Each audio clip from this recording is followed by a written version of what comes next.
부활 후 첫째 주일 예배를 시작하겠습니다. 다 함께 사도신경 하시겠습니다. 전능하사 천지를 만드신 하나님 아버지를 내가 믿사오며 그 외아들 우리 주 예수 그리스도를 믿사오니 이는 성령으로 잉태하사 동정녀 마리아에게 나시고 본디오 빌라도에게 고난을 받으사 십자가에 못 박혀 죽으시고 장사한 지 사흘 만에 죽은 자 가운데서 다시 살아나시며 하늘에 오르사 전능하신 하나님 우편에 앉아 계시다가 저리로서 산자와 죽은 자를 심판하러 오시리라. 성령을 믿사오며 거룩한 공예와 성도가 서로 교통하는 것과 죄를 사하여 주시는 것과 몸이 다시 사는 것과 영원히 사는 것을 믿사옵나이다. 아멘. 부활이요 생명이 되시는 하나님, 감사와 찬양을 주님께 드립니다. 오늘도 저희들을 이곳으로 부르셔서 하나님 앞에 예배를 드리게 해주심을 감사합니다. 주님께 예배 드리는 이 소중한 예배의 마음들을 저희들에게 회복시켜 주셔서 우리의 현실이 어떠할지라도 주님께 항상 예배하며 하늘로부터 내리시는 기쁨과 감사가 넘치게 해 주옵소서. 오늘도 하나님께서 저희들을 부르셨사오니 하늘의 신령한 것들로 채워주시며 이 땅에 필요한 것들도 하나님께서 공급해 주시되 하나님의 뜻대로 풍성하게 공급해 주시며 주님께 간절하게 매달리며 하나님께 예배하는 당신의 자녀들, 이 제단 기억하셔서 가정가정마다 하나님께 드리는 귀한 기도들이 주님의 전에 상달되는 귀한 향불과 같은 성도들의 기도로 만들어 주옵소서. 오늘도 하나님께서 말씀해 주시옵소서, 듣게 해 주시옵소서, 깨닫게 해 주시옵소서. 그리하여 그 말씀의 능력으로 이 험난한 세상 이겨가는 저희로 만들어 주옵소서. 오늘도 성령께서 예배의 시종을 주장하시고 홀로 영광 받아 주시옵기를 예수 그리스도의 이름으로 간절히 기도합니다. 아멘. 오늘 허락하신 하나님의 말씀은 로마서 4장 9절로 17절까지 말씀입니다. 로마서 4장 9절로 17절입니다. 그런즉 이 복이 할례자에게냐 혹은 무할례자에게도냐 무릇 우리가 말하기를 아브라함에게는 그 믿음이 의로 여겨졌다 하노라. 그런즉 그것이 어떻게 여겨졌느냐? 할례시냐 무할례시냐? 할례시가 아니요 무할례시니라. 그가 할례의 표를 받은 것은 무할례시의 믿음으로 된 의를 인친 것이니 이는 무할례자로서 믿는 모든 자의 조상이 되어 그들도 의로 여기심을 얻게 하려 하심이라. 또한 할례자의 조상이 되었나니 곧 할례 받은 자에게뿐 아니라 우리 조상 아브라함이 무할례시에 가졌던 믿음의 자취를 따르는 자들에게도 그러하니라. 아브라함이나 그 후손에게 세상의 상속자가 되리라고 하신 언약은 율법으로 말미암은 것이 아니요 오직 믿음의 의로 말미암은 것이니라. 만일 율법에 속한 자들이 상속자이면 믿음은 헛것이 되고 약속은 파기되었느니라. 율법은 진노를 이루게 하나니 율법이 없는 곳에는 범법이 없느니라. 그러므로 상속자가 되는 그것이 은혜에 속하기 위하여 믿음으로 되나니 이는 그 약속을 그 모든 후손에게 굳게 하려 하심이라. 율법에 속한 자에게뿐 아니라 아브라함의 믿음에 속한 자에게도 그러하니 아브라함은 우리 모든 사람의 조상이라. 기록된 바 내가 너를 많은 민족의 조상으로 세웠다 하심과 같으니 그가 믿은 바 하나님은 죽은 자를 살리시고 없는 것을 있는 것으로 부르시는 이시니라. 하나님의 말씀입니다.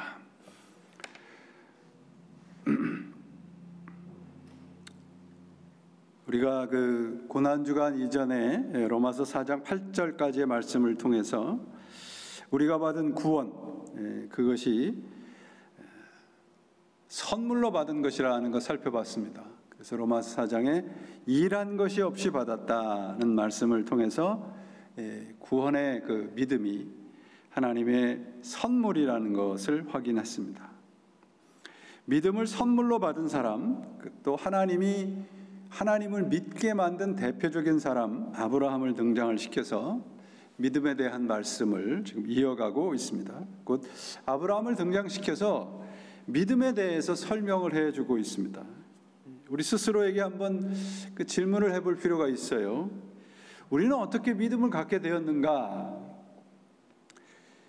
여러 가지 이유가 있겠죠. 속는 셈처럼 믿은 사람도 있을 것이고, 불안하니까 믿음을 갖게 되고, 또 그냥 믿은 사람도 있을 것이고, 예수님이 그리스도라는 것이 믿어져서 믿은 사람이 있을 것입니다. 예수를 믿지 않는 분들에게 왜 믿지 않느냐고 물으면 대부분 이렇게 대답을 해요. 믿어져야 믿지요. 그러죠. 그러므로 신앙이 없는 분들, 교회에 나오고 안 나오고 상관없이 안 믿는 것이 아니라 그런 분들은 못 믿는 겁니다.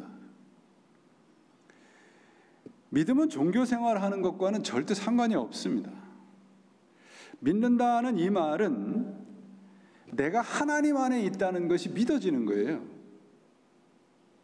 내가 믿고 있는 대상이 지금까지 그게 물질이 됐던 건강, 권력, 성공, 세상적인 것들이 됐던 그런 것들을 옆으로 내놓고 하나님으로 그 내 믿음의 대상을 바꾸는 것이 기독교 신앙입니다. 내 의지로 믿은 것이 아니라 믿어지는 믿음이라는 거죠. 이게 사실은 가장 이 믿음에 대해서 가장 정확한 설명일 것입니다. 하나님의 선물이라고 그러지 않습니까?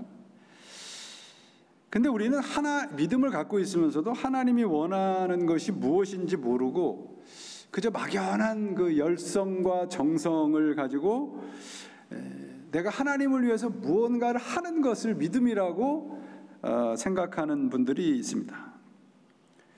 믿음은 하나님이 원하는 것을 하나님과 함께 이루어가는 거예요.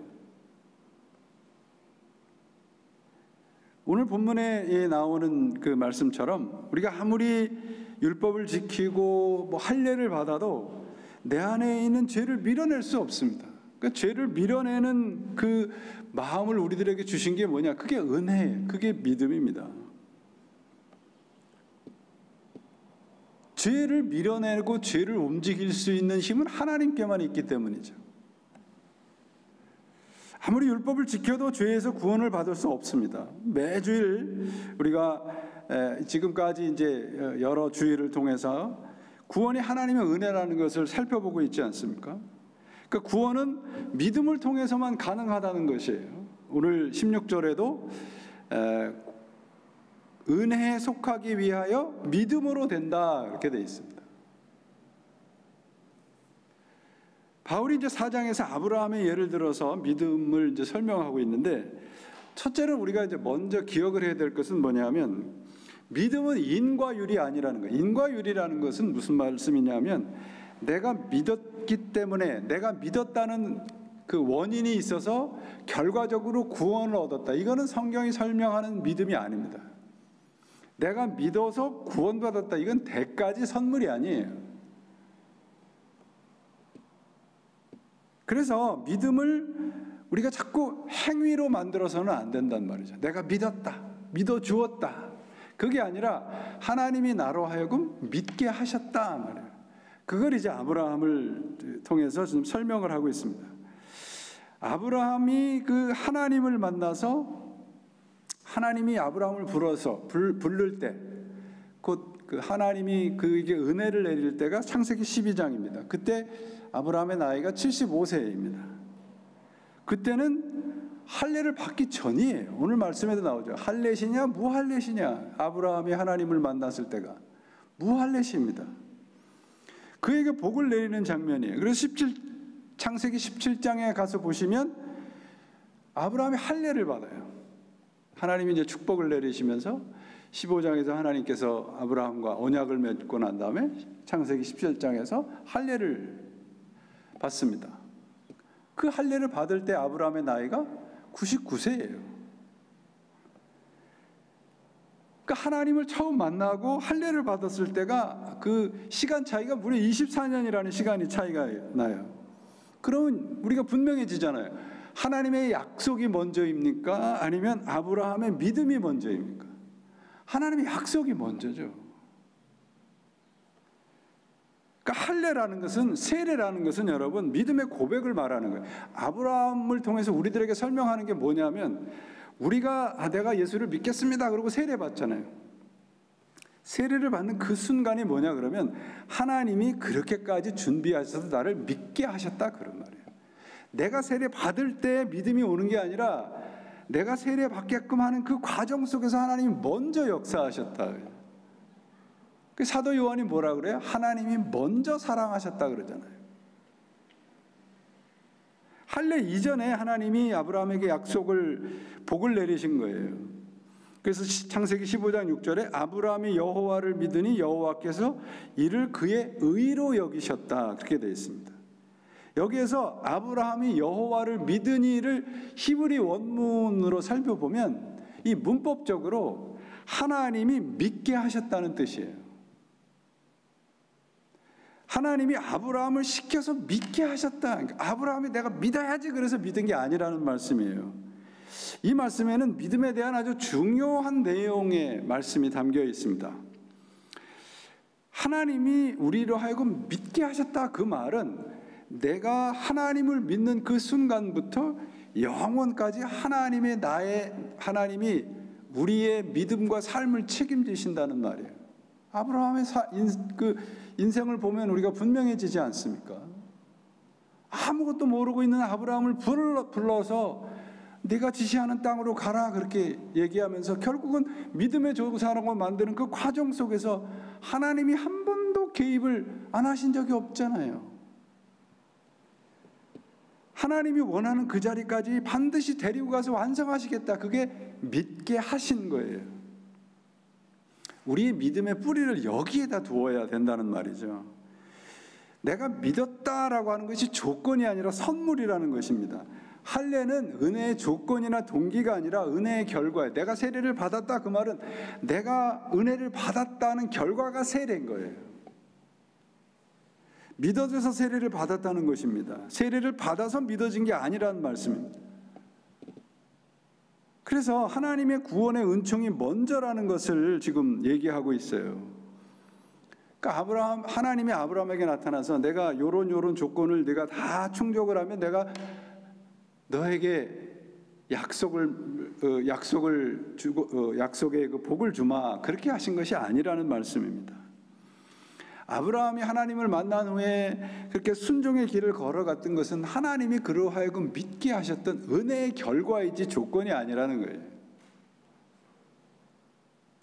그래서 오늘 이 본문의 로마서 4장 9절부터 나오는 4장 전체가 그렇습니다만 그게 하나님의 약속입니다.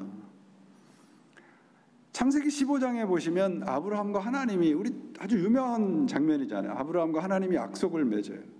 그래서 그 약속을 맺는 그 당시의 풍습처럼 그 길 양쪽에다가 짐승을 쪼개서 그 쪼갠 짐승의 그 시체죠. 그걸 쫙 늘어놓고 그 가운데로 지나가는 겁니다. 그 당시에 그 쪼갠 짐승 사이로 지나가는 그 언약식이라고 그러죠. 이거 에레미야 선지자가 이렇게 얘기를 해요. 에레미야 34장 18절 이후인데요. 송아지를 둘로 쪼개고 그 사이로 지나서 내 앞에 언약을 세우고 그 말을 실행치 아니하여 내 언약을 범한 너희를 곧 쪼갠 송아지 사이로 지난 유다 백성들과 예루살렘 방백들과 환관들과 제사장들과 이 땅 모든 백성을 내가 너희 원수의 손과 너희 생명을 찾는 자의 손에 붙이리니 너희 시체가 공중의 새들과 땅 짐승의 식물이 될 것이라.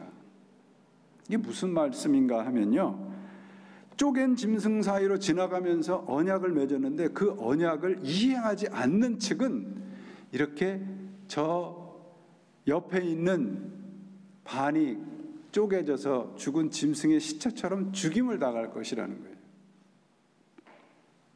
그런데 창세기 15장은 하나님이 쪼갠 짐승 사이로 하나님 홀로 지나가신단 말이죠.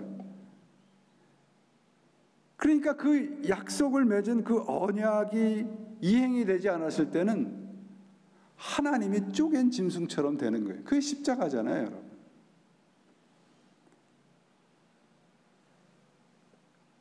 존 오웨이라고 한 작가가 쓴 책이 있는데 책 제목이 참 십자가를 잘 설명해 주는 그런 제목입니다. Death of Death in Death of Jesus Christ. Death of Death in Death of Jesus Christ. 십자가가 뭐냐 그러면 우리의 죽음을 예수의 죽음이 먹어버린 사건이라요. 우리가 죽어야 할 것을 예수님이 대신 죽었다. 왜? 언약을 맺었으니까요. 그래서 쪼개다라는 말은 짐승을 쪼개다. 짐승을 쪼갠 짐승처럼 그 언약을 지키지 않은 사람은 쪼개진다. 그러니까 쪼개진다는 것은 끊어진다. 잘라낸다 말이에요. 모든 관계가 끊어지는 거예요. 언약이 이행되지 않았을 때. 그러니까 하나님이 그걸 다 하신 거예요. 아브라함은 자고 있었단 말이에요. 하나님 홀로 지나가셨다고요. 우리의 죽음이 있어야 되는데 하나님이 스스로 쪼개진 사건, 그게 구원 사건입니다. 이 말씀은 구원은 우리 인간들이 하나님이 내세운 조건을 다 만족시켜서 받은 대가가 아니라는 거예요. 창세기부터 우리가 꼼꼼히 좀 읽어보면 이 구원이라는 게 얼마나 엄청난 하나님의 먼저 사랑하심이라는 것을 우리가 분명히 알 수 있습니다. 하나님 스스로 쪼개진 대가로 받은 것이 우리의 구원이에요. 그런데 이 우리가 받은 구원은 이처럼 하나님의 의지고 집념입니다. 그러니까 은혜가 뭐냐 그러면 하나님의 의지예요. 내가 너를 택해서 믿게 했는데 그 믿게 한 이후로부터 내가 책임지겠다 말이에요. 그게 은혜예요. 그래서 오늘 그 본문의 17절 말씀을 보시면 기록된 바 내가 너를 많은 사람의 조상으로 세웠다 그렇게 되어 있어요. 많은 사람의 조상으로 세웠다 하신 것 같죠. 많은 사람의 조상으로 세울 것이다 미래로 된 게 아니라 세웠다 완료형이에요. 이 말씀은 무슨 말씀인가 그러면 아브라함의 믿은 하나님이 그 하나님이 아브라함을 불러서 최후까지 영원까지 책임지시겠다는 말이에요. 내가 너를 믿음의 조상으로 세웠다 그러니까 믿음의 조상으로 반드시 만들겠다 그런 말씀입니다. 우리에게도 똑같습니다. 내가 너를 나의 자녀로 세웠다 그 말은 자녀로 책임지시겠다 그 말이에요. 그게 은혜입니다 여러분. 그러면 아브라함이 믿은 약속의 내용이 뭐냐 그러면 17절이에요. 이것이 성경이 믿은 대로 내가 너를 많은 민족의 조상으로 세웠다 함과 같으니라 이렇게 되어 있는데 여기에서 이제 우리가 믿음의 두 가지 측면을 우리가 볼 수 있어요. 첫째가 뭐냐 그러면 아브라함이 요구하지도 않았고 자격이 없는데도 하나님이 일방적으로 부르셨어요. 우리를 봐도 그렇잖아요. 저를 봐도 내가 뭐 하나님을 사모하고 하나님을 정말 하나님 없으면 죽을 것 같아서 하나님이 불쌍해서 하나님이 먼저 사랑하신 게 아니고 하나님에 대해서 알지도 못하고 하나님에 대해서 내가 간절하게 갈망하지도 않았는데 하나님이 부르셨단 말이에요. 그게 우리가 받은 구원의 믿음입니다. 이게 믿음의 첫 번째 면이에요. 선물이라는 거예요. 선물. 그럼 믿게 하셨다라고 한 구원의 믿음의 두 번째 면이 뭐냐 그러면 약속하신 그 하나님이 무엇을 약속하셨든 간에 그 약속을 반드시 지키고 말 것이라는 거예요. 그걸 믿는 게 우리 기독교의 믿음이에요. 약속의 주체가 내가 아니란 말이에요. 하나님이 나를 억지로 끌으셔서 믿게 하셨거든요. 그러니까 내가 요거 너 믿게 했으니까 그거로 끝나는 게 아니고 나를 붙잡아서 믿게 하신 그 하나님이 우리의 일생을 책임지신단 말이죠.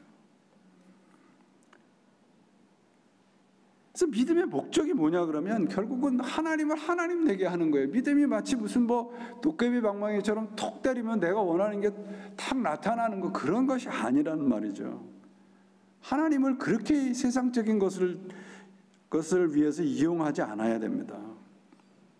그렇다면 성경이 우리들에게 그 선포하고 있는 믿음이라고 하는 것이 뭔가? 첫째는 뭐냐면 믿음은 시크릿 파워가 아닙니다. 신비스러운 능력이 아니에요. 우리 많은 그리스도인들이 믿음을 이렇게 오해합니다. 믿음을 통해서 내가 내가 원하는 것을 내 강한 믿음을 통해서 이룬다. 큰 성경이 설명하고 있는 믿음이 아닙니다. 마치 지금 우리가 어려움을 당하고 있는 코로나 바이러스가 우리가 교회에 모여서 정말 합심으로 기도해서 믿습니다 그러면 일시에 물러갑니까? 그렇지 않지요. 이런 의미에서 여러분, 긍정적인 사고방식이나 이런 것은 성경과 전혀 상관없는 거예요.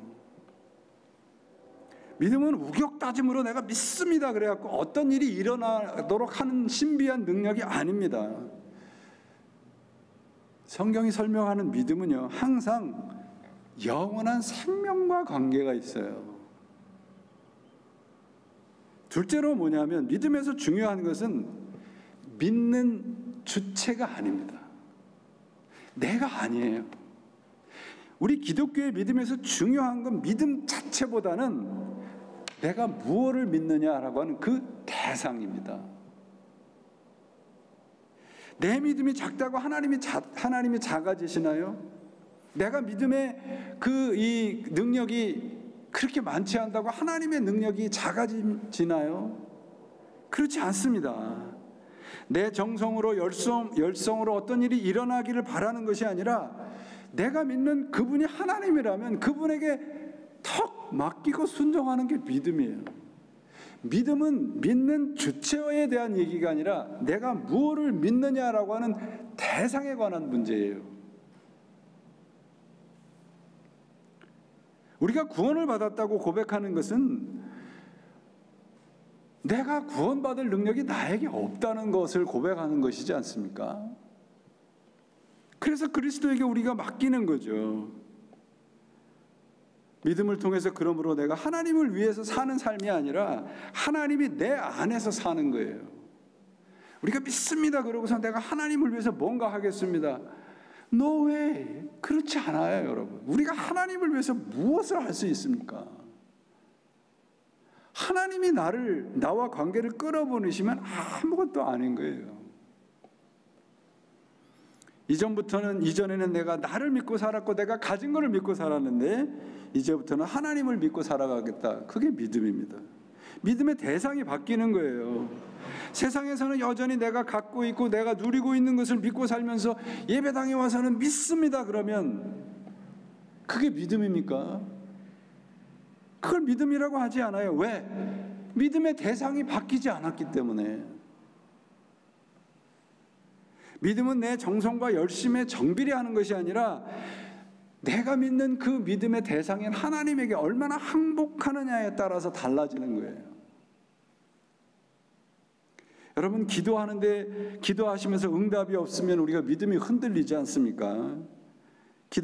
근데 여러분, 믿음이라고 하는 것은 기도에 응답이 없다는 것을 통해서 더욱더 견고해지는 능력이에요. 왜? 내가 원하는 걸 하나님에게 간절하게 드렸는데 하나님이 그걸 들어주시지 않았을 때는 내가 원하는 것과 하나님이 원하는 것이 차이가 있구나. 그거를 깨닫게 하는 것이 믿음이란 말이죠. 어떻게 하나님이 우리의 기도를 들어주시지 않는가?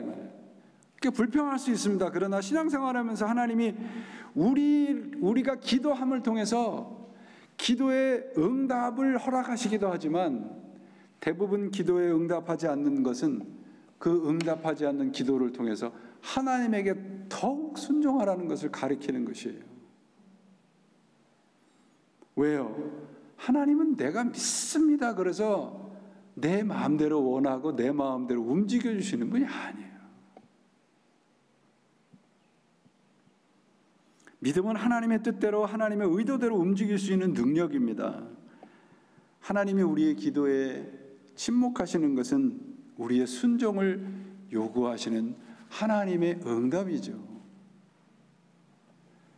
그러므로 여러분, 믿음은 언제나 내가 믿는 대상을 가리키는 말이에요. 우리가 믿음을 갖고 있으면서도 늘 흔들리고 늘 불안한 것은 뭐냐면 자꾸 나를 먼저 바라보기 때문에 그렇습니다. 우리가 세상에 자꾸 지는 이유는 내가 강한 믿음, 내가 아주 큰 믿음을 갖지 못해서.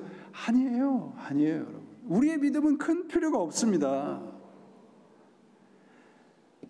누가복음 17장 5절부터 6절에 보시면 우리 유명한 말씀이 나오죠. 사도들이 주께 여짜오되 우리에게 믿음을 더하여서 하니 주께서 가라사대 너희에게 겨자씨 하나할 만한 믿음이 있더라면 이 뽕나무더러 뿌리가 뽑혀 바다에 심기울이라 하였을 것이라. 제자들이 예수님이 하라고 하는 것을 했는데도 예수님이 하신 일대로 이루어지지 않으니까 우리가 믿음이 부족하니까 믿음을 더하여 주십시오, 그렇게 예수님에게 요구를 하는 거예요. 근데 예수님께서 그 제자들의 요구에 대해서 답이 뭐예요? 너에게 겨자씨만한 믿음이 있으면 모든 것이 가능하다. 겨자씨라고 하는 것은 씨앗 중에 가장 작은 씨앗을 말하는데 외형적으로는 아주 작은 거예요. 그런데 그 작고 작은 겨자씨 안에 무엇이 있습니까? 생명이 들어있단 말이에요. 그러므로 우리는 믿음의 크기와 어떤 믿음의 정도를 자꾸 구할 것이 아니고, 그게 중요한 것이 아니라 내 믿음의 생명력이 있느냐. 생명은 하나님과 연결될 때 생기는 것이잖아요. 겨자씨만한 믿음이라고 하는 것은 하나님과 연결된 인생이라면, 하나님을 믿는 사람들이라면 아주 작고 미미한 믿음을 가질지라도 그 안에서 기적이 일어날 것이다 말이에요. 그게 믿음이에요.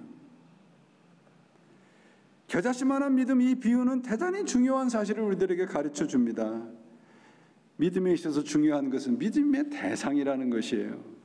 믿음의 크기나 정도는 그 다음입니다. 아주 작고 작은 겨자씨만한 믿음을 갖고 있더라도 그 대상이 천지를 지으신 하나님이라면 그 안에서 기적이 일어나는 거예요. 저는 지금까지 살아오면서 저는 자신 있게 이야기할 수 있습니다. 지금까지 제 인생을 살아온 모든 것이 하나님의 기적이라고 얘기할 수 있어요. 하나님이 손을 거두시지 않았기 때문에 그렇습니다.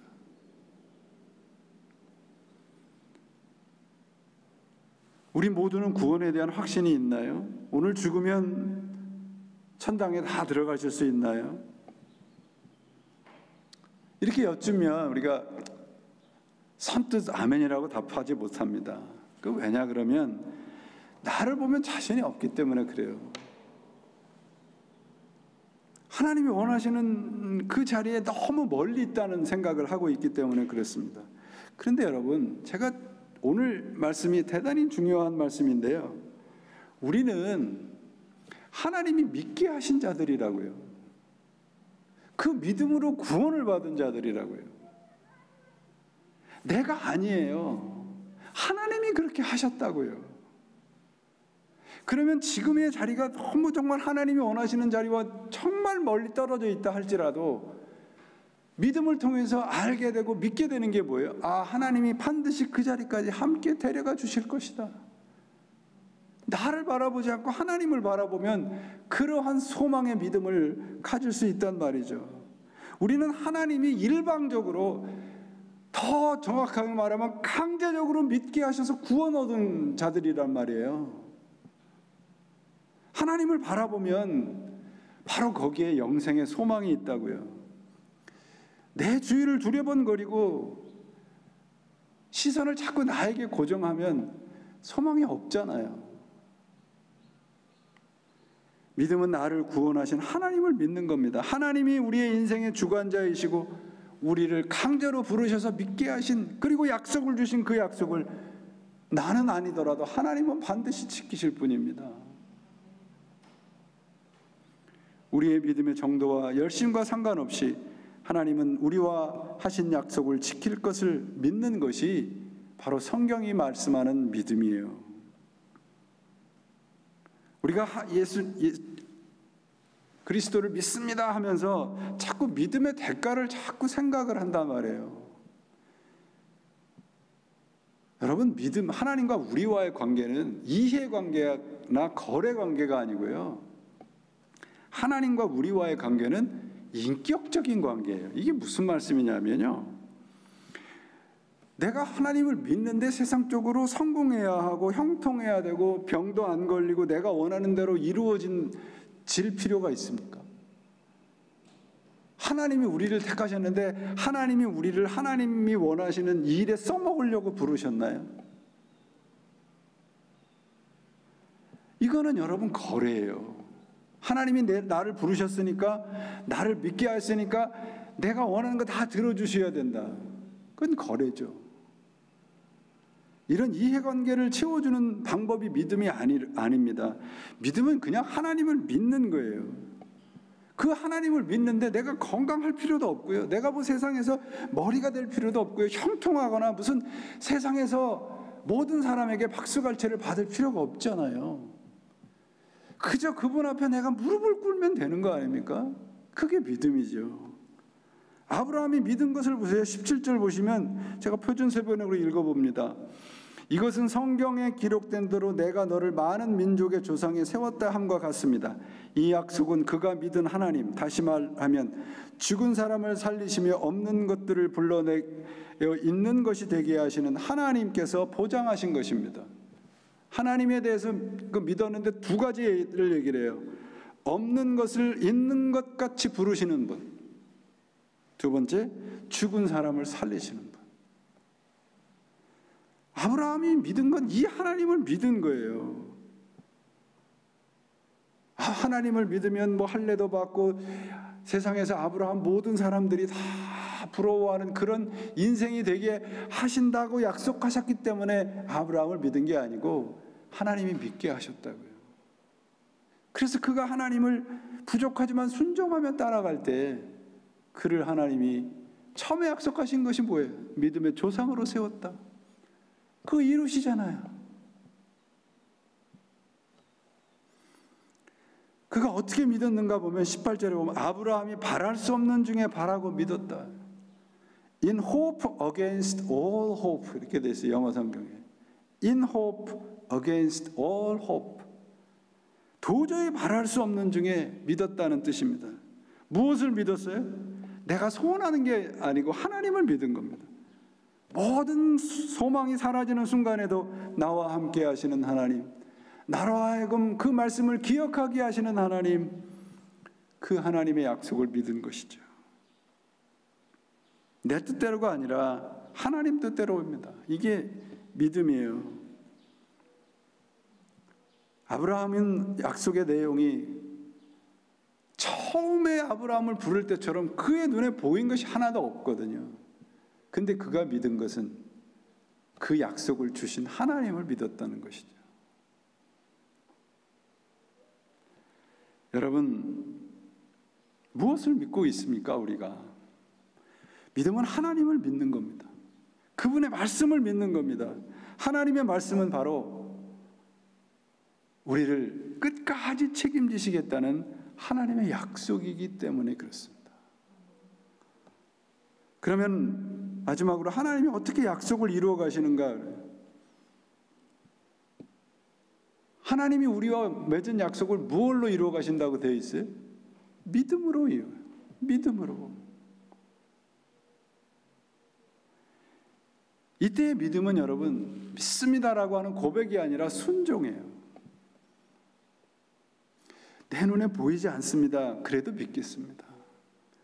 지금 내가 캄캄한 터널 속에 있는 것 같지만 한 걸음 한 걸음 걸어가면 그 터널 끝에 빛이 있을 것입니다. 그걸 믿는 거예요. 자라가야 되는 거예요. 우리 앱에서 공부하면서 말씀드렸잖아요. 장성한 분량에까지. 여러분, 이게 믿음으로 산다는 게 이렇게 설명을 해볼게요. 어떤 것인가를 이렇게 설명을 해드릴게요. 이 세 사람이 있는데 이 비행기를 탔습니다. 한 사람은 비행기를 처음 타는 사람이에요. 그래서 처음 타보니까 너무 겁도 나고, 그래서 손에 쥐가 날 정도로 손잡이를 꽉 잡고 자리에 앉아서 손잡이를 꽉, 손에 쥐가 날 정도로 두려워하면서 가요. 또 한 사람이 있습니다.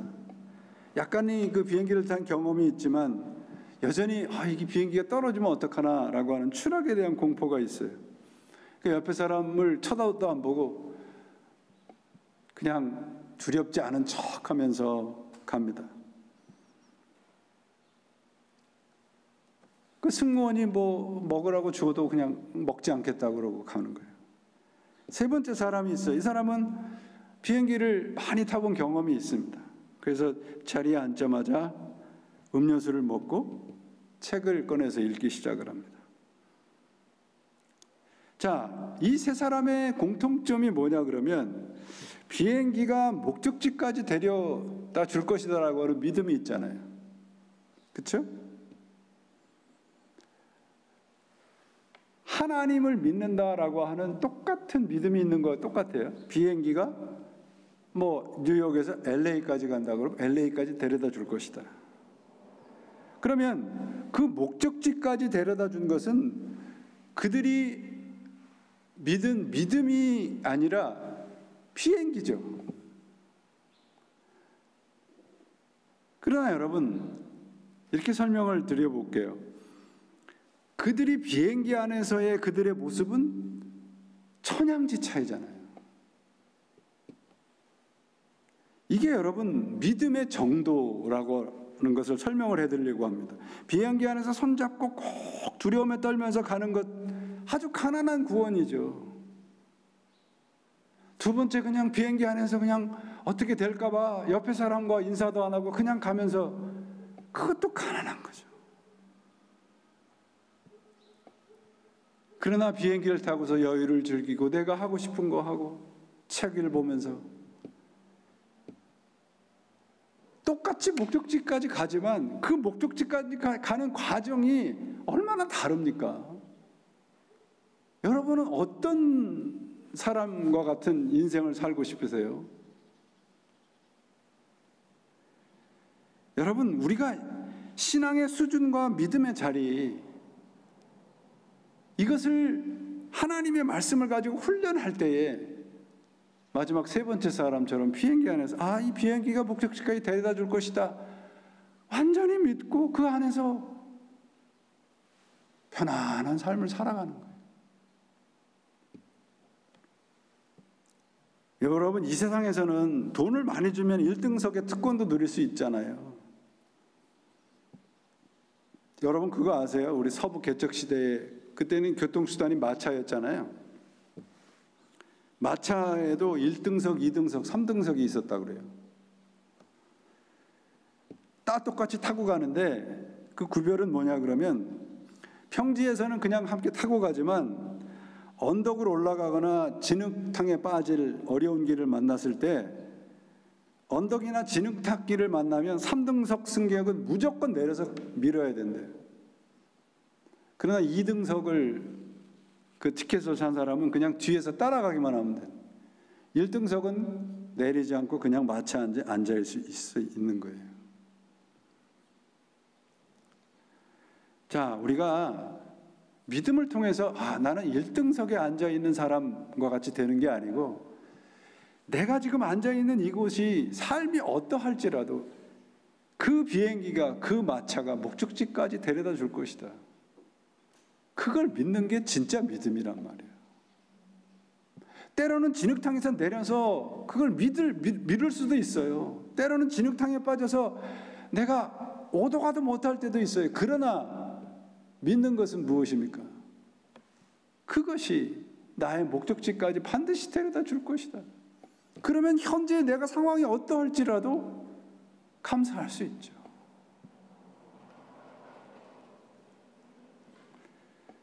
여러분, 실패라는 것이 뭡니까? 우리 인생에. 오늘날 우리가 정말 실패라는 것을 생각을 할 때가 많아요. 어린아이가 이렇게 컴퓨터 게임을 하다가 이 컴퓨터 게임을 하다 졌어요. 그러니까 fail이라고 하는 실패라는 말이 나오니까 다시 시작을 하는 거예요. 그래서 야, 그 fail이 무슨 뜻인지 아냐? 그러고 아빠가 물어보니까 다시 하는 거야. 처음부터 다시 하는 거야. 믿음이 뭡니까, 여러분? 우리 인생에 지금과 같이 어렵고 지금과 같이 모든 것이 내 뜻대로 안 되고 실패와 같은 그런 상황에 있을지라도 이것이 다시 시작하라고 하는 기회로구나. 왜? 하나님이 나를 부르셨으니까. 사랑하는 여러분, 아브라함을 하나님이 믿게 하셨다고 되어 있고 그 다음에 의로 여기셨다 그렇게 되어 있어요. 의로 여기셨다는 말씀에는 정말 깊은 축복의 말씀이 있습니다. 하나님이 우리와의 관계를 의로운 관계라고 하잖아요. 의로 여기셨다는 말씀은 하나님이 이렇게 얘기하는 거예요. 이제 아브라함에게 이제 내가 너하고만 상관 있는 삶을 살 거야 이거예요. 하나님이 우리를 의로 여기셨다 그 말은 하나님이 우리 앞에 서셔서 내가 너를 이 세상에 혼자 있는 사람처럼 사랑할 거야 이 말이에요. 그게 의로 여기셨다는 거예요. 의롭다 그 말은 하나님과 상관 있다 그 말이거든요. 근데 하나님이 의로 여겨 주셨다 그 말은 이제 내가 너와만 상관 있는 하나님으로 살 거야. 엄청난 축복이죠. 그걸 믿는 게 믿음이에요. 하나님은 우리와의 관계를 위해서 어떠한 일도 마다하지 않겠다. 그게 의로 여겨주신 축복입니다. 이 우리와 맺은 그 관계를 유지하기 위해서 어떠한 일도 마다하지 않겠다. 그게 구원의 약속이에요. 의롭다는 것은 여러분, 그러므로 하나님이 우리와 맺은 그 관계에 하나님의 최선을 다하시겠다. 우리가 믿음으로 무엇을 받는 거예요? 하나님의 최선을 받는 거예요. 그게 믿음이에요.